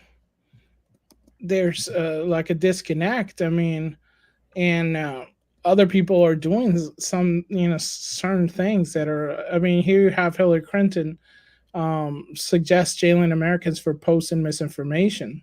So you're like, I mean, let's listen to what she has to say, but it seems like what constitutes misinformation, what constitutes, you know, parody, not parody in their sense, because obviously it said parody. He says ads like this. So ads like this that say parody, you know, you're like, well, wait a minute, what is going on? Right. I mean, I know that there's been like talk about certain people doing like deepfakes, you know, of women performing horrible sexual acts and stuff like that. And you're like, yeah, I can understand something like that, but in a sense, you're kind of like, well, nobody should be watching any of that anyway. But let's see. And boosting Trump back in 2016. But I also think there are Americans who are engaged in this kind of propaganda. And whether they should be civilly or even in some cases criminally charged is something that would be a better deterrence because than boosting Trump back in 2016. But I also think there are propaganda. Who chooses what propaganda is? Because if you choose propaganda, then you got to arrest CNN, right? MSNBC, I mean, Fox News. You gotta go through everybody because now there's no more news. It's all propaganda, basically. Yeah. So who gets arrested? This is the this is kind of like the issue where you're like going, what the heck is going on? I mean, are we just going nuts or something like that? I mean, Right. this is a fellow in the UK, and that we've been following close the stuff that's happening in the UK.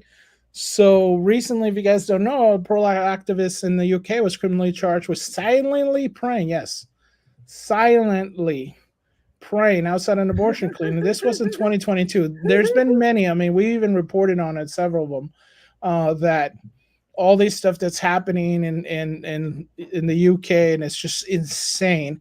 But this, and we're asking for prayers for this gentleman, Yes, because his please. trial is ongoing now. So we got to pray for him. So keep him in your prayers, because but this is the kind of rhetoric they do, and this is the Stasi style. This is they're gonna come to you and ask you what you're doing, but this is the America that they seem to want. They want to see, like, you got Newsom, you got Hillary, you got, Kamala and all that stuff, bringing all this kind of things to where you kind of want this to happen. Because what's the next step? Who tells you what you can do, what you can't do? How you silently praying, and this interaction is wild. Come over to say hello in the first instance, but Sure. also just inquired to your activities for today. Well, I'm praying.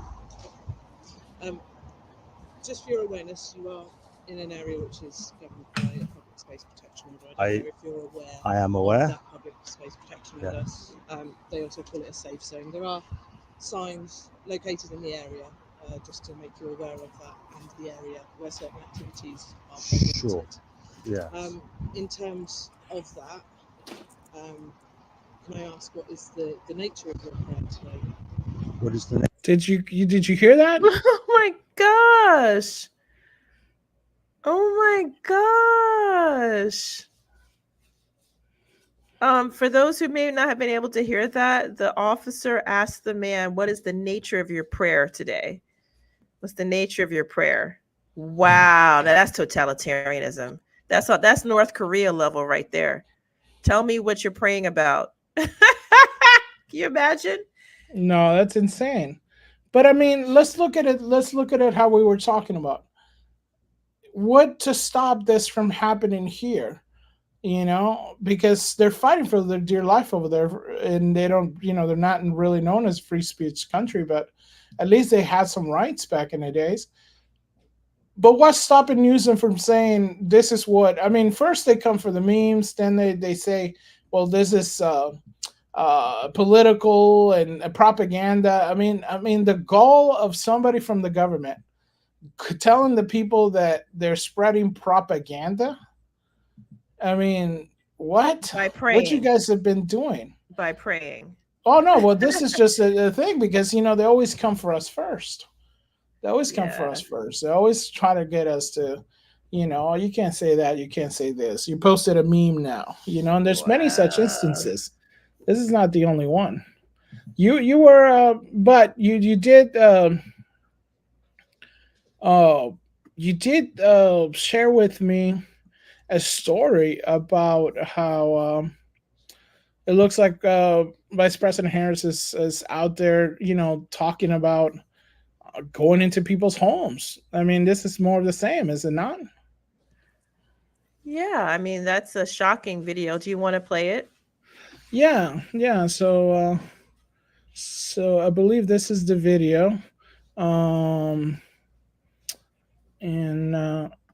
here we go. Let's see if we can. Oh, I can't hear. Community, and just because you legally possess responsible behaviors among everybody in the community, and just because you legally possess a gun in the sanctity of your locked home, doesn't mean that we're not going to walk into that home and check to see if you're being responsible and safe in the way you conduct your affairs. Have you heard from? Okay, that's absolutely shocking. I'm sorry, I can't defend so that. she says, but the funny thing is that she's saying, so she's basically saying, right? She's saying in your home, in your safe, locked safe. In your locked home. That means she said, so basically she's saying we're going to kick your door in and check if so for those who maybe couldn't hear the video that much, so basically we have now Vice President and presidential candidate Kamala Harris, saying in an interview, an unguarded moment, one that, according to Dennis Prager, we can't take her word at, because it seems like she's just talking outside of a church to someone, not expecting it to be recorded and then proclaimed. According to him, we can't take this seriously. But for those of us back on planet Earth, we do. And she said, just because you legally possess a gun in the sanctity of your locked home doesn't mean that we're not going to walk into that home and check to see if you're being responsible. I don't know if she's ever read the Constitution, but that doesn't allow the government to come and, without provocation, cause a warrant or at least some kind of reasonable suspicion. And I think you need more than that to break into someone's home or come into their home, the sanctity of their home, as she says, and check to see how they're using, their own property. That's insane. I'm sorry. You can like her or not. I like her, actually, but that's insane. It's just wow, because you're kind of going to yourself, she can't have said it, but She then can't you're mean like, that. you can't mean that you're can't gonna mean go into that. somebody's home, locked home. She even said locked home. Yep. Not like, oh, your home is open, I have probable cause or something like that. She just said, hey, by the way, let's just, hey, let's see that you have your lock home with, your gun in your safe, and I should be able to come and check how you're doing with it. That's not how any of this works. That's not how this works. Yeah, I mean, apply that to anything. Yeah. Because right now they're just doing it for arms, right? But how about when they come and said, like they did in UK, you could come into your locked home, and they're gonna check what was the prayer you did, right? Who were you praying to? What was the nature of your prayer? That's North Korea. Right. You're like, wait a minute, you don't have our supreme leader, Harris on your wall. What are you doing? You're just it's just ridiculous.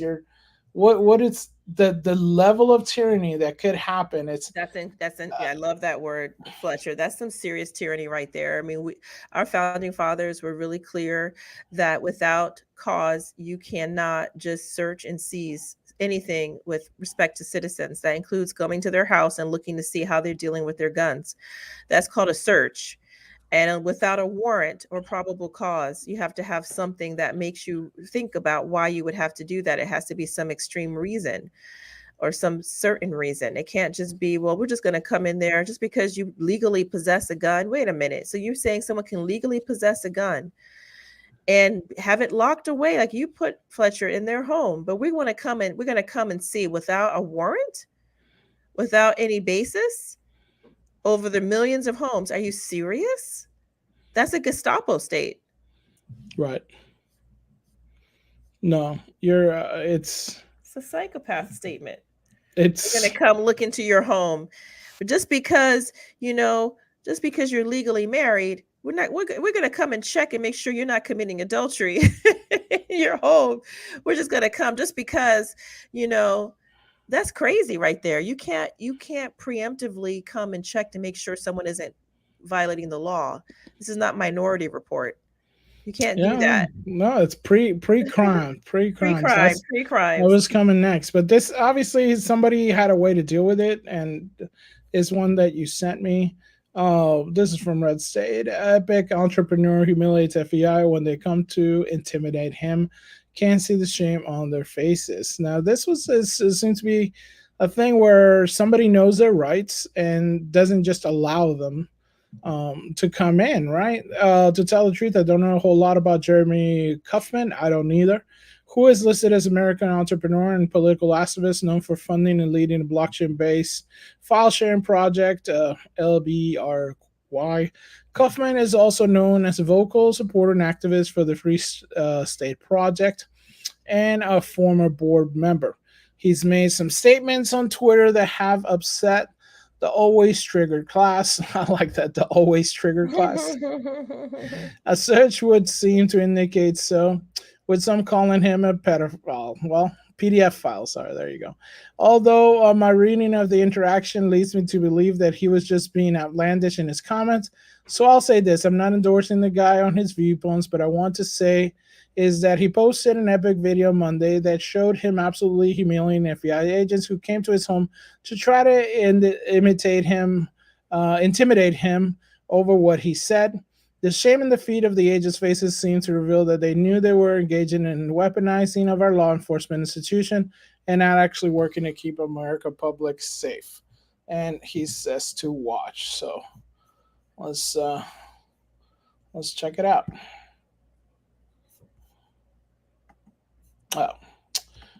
Don't like it when it redirects, but then it doesn't redirect because it goes into another screen. I think what this story does tell us, though, is how important it is for people to know their rights. I was really impressed by what he seemed to know. Okay, you're playing it. All right, let us watch. So let's see if. Hey, how can I help you?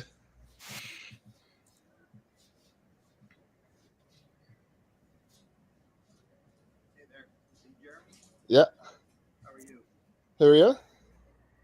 I'm Major O'Donnell with the FBI. Can you give your full name, please? Is that sufficient to identify as only one O'Donnell affiliated with the FBI? Could you please state your full name, sir? Could you please stop recording? No. It's First Amendment right. What's your name, sir? Absolutely not. You can show me your name and identification, or I'm going to go back inside my house. I don't really want to broadcast my. Oh, this is going out right after you guys walk away. So that's why I'm not going to. So you can show me your name or ID. You can walk away. Which one? I'm not going to talk to people who claim to be federal agents unless they can show me identification. You see our badges. I need to see. Is your full name on that badge? No. I'd like to see something with your full name, or I'm not going to talk to you. I prefer you not to broadcast. This will be going online as soon as you walk away. All I want to do is talk to you about a post that was made. Well, I want to talk to you. Did he say a post that was made? Yeah, he came to this alleged FBI agent came to this man's personal home to talk about a post that he made on social media. If that's not scary to you all, I don't know what could be. That's literally what people fought and died for our country, to be able to have freedom of speech, freedom of association, to not have, unreasonable, unwarranted search and seizures. They're not showing a warrant. What are they at this man's house for? Right, looking all smug at. I mean, it's crazy because they're saying like, you made a post. You made a post. I mean, let's understand that it wasn't like, I saw you with a trunk full of, armament, and you were outside the Dixie, the Piggly Wiggly, and we thought that, hey, you look menacing because you basically said that Piggly Wiggly was devoiding you of your rights, and you had said that you were gonna, do something to that Piggly Wiggly, and then we found you with like armaments outside the Piggly Wiggly. Yeah, that's not what happened here. Here it says you posted something, and before people go like, yeah, people post all kinds of ludicrous things, heinous things, and this is obviously what this was, is some kind of political speech, some kind of thing that they didn't agree with. But to come over here for a post, it's not a. I don't know how I would describe it. It just feels like it's you already know they're looking at everything you do, right? You already know that most of your life is not private, especially if you use stuff like Google and stuff like that. Everything they do is tracking you. But to come and just like, hey, you posted something. It's like, I mean, this is Aurelian, It's outrageous. It's outrageous. You like you said, you expect this is North Korea. You don't expect this in the United States. No, you don't. I mean, it's one thing if there were a credible threat that he said, I am going to bomb, this federal building. I probably shouldn't say that even out loud. Right. If he said that, then I can understand. But at that point, it's not a calm conversation, right? If you believe there's something credible that you've intercepted, I'm not sure why you should be listening to him. That might already be a problem without a warrant. But let's say for whatever reason, then that's a different conversation. This is not what they're talking about, though. They appear to be talking about, we didn't like a post you had. Right. So it's almost like, hey, this is that I have no words right now because this is so crazy. About you guys coming here. say you make a salary of, I don't know what, low 100K. You guys making six figures? Factor in 50% expenses, overhead, maybe 100% expenses. Talking about burning a couple $100 an hour just here, let alone all the time you guys are spending to investigate something that you know is not against the law, right? Like you're familiar with. So then why would you come? Because we wanted to make sure that there weren't any. No, you're coming because you're part of a regime that does this kind of thing when you know laws aren't being broken, and that's an embarrassment, man. Didn't you guys read the Constitution? Do you not believe in America? Like, how do you do your jobs and go home? You're walking away because nothing you did is against the law, and you guys are fuckheads that try to act like bullies. And I hope you go home and are embarrassed. You can't even say your name on camera because you know that what you're doing is embarrassing. You know Americans that believe in the Constitution think you're laughable. And you go home and you think about what you did today. Go home and think about it, you cowards. Drive away. Drive away. Thank you for your time, sir. You're not welcome. You should be embarrassed. Embarrassing. You guys are embarrassing. That's funny.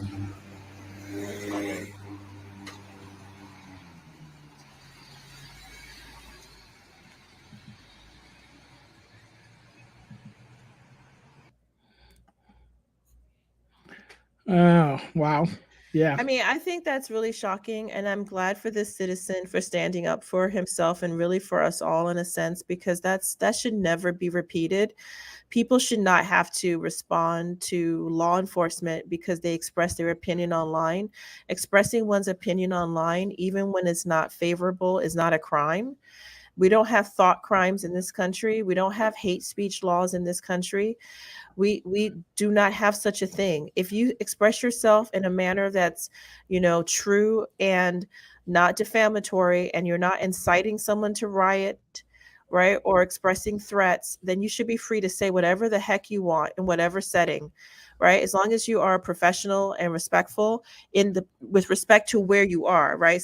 You're not going to write on some sites, which you might write on others because of the setting. Like, for example, if we say we're a family show. So if someone were to write like a lot of profanity or something, we might try to remove that. But that's just because of what our setting is. Other settings can allow for other things. But as long as you were, kind of keeping track of parameters of, appropriateness, even if you're not, it's not a law enforcement matter. You should not be going to someone's house to ask them about a post. Yeah. I mean, you're kind of like, you're kind of going way off base because you're basically saying, like you said, if you were to come in a chat and over here, because we are trying to keep it family friendly, be a family show. So if you come to the chat and you say like expletives and stuff like that, yeah, we can remove your post from the chat. We can tell you, hey, bro, we're trying to keep it PC, just chill, and it'll be cool, right? But you're talking about somebody that did something, and then you're coming to try to investigate it and stuff. For one thing, you are supposed to, when somebody asks you, an officer is supposed to, give you at least his badge number. And I don't know if that changes. Did that change now for the FBI? I don't know.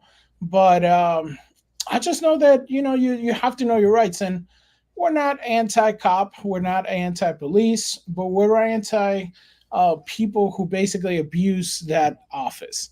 And I don't know what this man did or not. I mean, obviously, they don't have enough evidence to push his door down. Nowadays, I don't even know. Do you even need evidence that much to push people's doors down? I don't know. But it does look like it does look like a lot of people are not paying close attention to some of these things that are our basic rights. But it's sad. We really need to pray for our country, and we don't. We're today. We gotta wrap it up a little bit, like on time in a sense. We don't meander, but I did want to talk a little bit about our charity of the day. So if you guys don't know, what we're going to try to do now is to give you our charity of the month that we want to help out. And our charity of the month is now the Dominican ministry of St. Jude. As you see, the link is on the chat if you guys want to donate. And It's the also, I will put it. Dominican Monastery of St. Jude. And these are a group of sisters who honor the Lord. They are contemplative nuns, meaning they don't leave the convent. Generally speaking, they usually have maybe one sister who might be the one who goes out to get groceries, or they might have a lay person helping them, but they stay behind the veil of, closed quarters, and they make intercession to the Lord for all of us. They pray for all of us. They fast and pray. They keep the garden so they can have fresh vegetables and so forth. And they rely very much on donations. They don't earn a living, pretty much. Sometimes some of them will, do washing. I don't know if the Dominicans do, but I know other contemplative nuns, they might wash altar linens and stuff. People will send to them and they get money from that. But mostly they rely on people's charity. This is a kind of way of living that goes back literally over 1,000 years. We've had these mendicant orders. That means like a begging order. They're there to show the humility of God. Jesus, who was rich, who made himself poor for our sake, and to pray and pray and pray. So they have time to do that. They have time to, they don't take a sick day, Matt Walsh. But neither are they out there, hustling. They're hustling for the Lord. They're hustling behind the scenes, a very hard life. And so we really would love it if you would look them up. The Dominican Monastery St. Jude in Marbury, Alabama. I know that recently they needed some help in paying to fix some of their convent that was kind of falling apart. And so any amount of money you can send to help them would be, I'm sure, very, very, very much appreciated. And one of the best things you can do if you are having trouble is give. Remember in the Bible when the prophet Elijah is talking to the widow who's so poor that she says she's going to just like basically eat one little last cake and then just die. And then just die. And the prophet says, you know what, give it to me, because giving to me, even out of your want, out of your, lack, will bless you so much, because the Lord's going to just multiply it. And she has faith and does it, gives it to him. And then she has plenty after that, even though it's a famine in the land. So there is something that in Catholic teaching that we do give alms.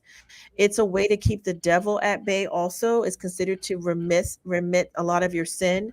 And these ladies, they get it and they pray like crazy for you. You'll see things happen for you. If I ever need something, I give money to nuns and ask them to pray for me and pray for the. And now you're not paying for the favor. What you're doing is giving alms. You're giving, you're showing God you're serious about what it is you want assistance with. You're helping out someone who can't help themselves, and they can't pay you back. So they do it by going to the Lord's altar for you. And so you really should consider that, everyone listening. No, it's beautiful. We would love to see them blessed. So if you're able to do so, either watch it on the replay or something, I will have the link in the description after this. It is on the live chat, but I will have it underneath in the regular chat. So please, if you can help them out, you will be greatly blessed by it. But we did want to go off on something fun. And this was one that was very cute that I think you sent me. So this is it's a skateboarding turtle. What is this?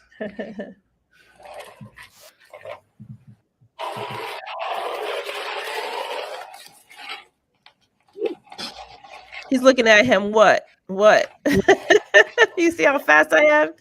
And the cat's like, why did you give this creature this skateboard? Look at his face. Like, why would you do this?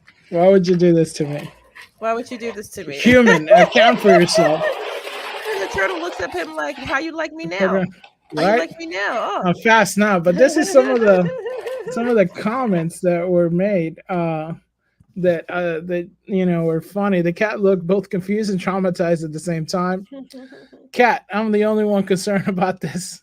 The skid turn is hilarious. That skid turn was epic. This has got to be the happiest turtle in the 230 million years. Cats never fear unlock skateboard turtles. That's really funny. I've never seen a turtle go full thug life before. Impressive. He did go thug life. Cat, their speed was nerfed for a good reason, you fool. The turtle pull up like Dan Cornerboard defending his turf. Cat, like, y'all seen this? The way the turtle rips their meanie skin, pulling up the cat and looks like, yeah, remember, I got wheels now. What's good? Turtle is like, what's up, punk? Heard you were talking crap. Never seen a turtle more in control of his own destiny. Glorious. Turtle, I just beat the rabbit. Do you want to race? Cat's eyes are very clearly saying, what the F you created? Cat's like, why'd you give him that? Turtle really said, Cat, look at me.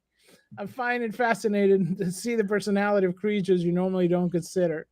47 years on this planet, not one time have I ever imagined a turtle on a skateboard checking a cat. It's time to get off the internet. Turtle's like, what's up now, kitty cat? Oh my gosh. Yeah, that look on his face, he's like, pulls up and goes, what? That's right. I got wheels now, son. Say something. Say something. What? And Cat's like, what'd you give this man? That's so true. What'd you give? What is this? That is really Don't true. hear me.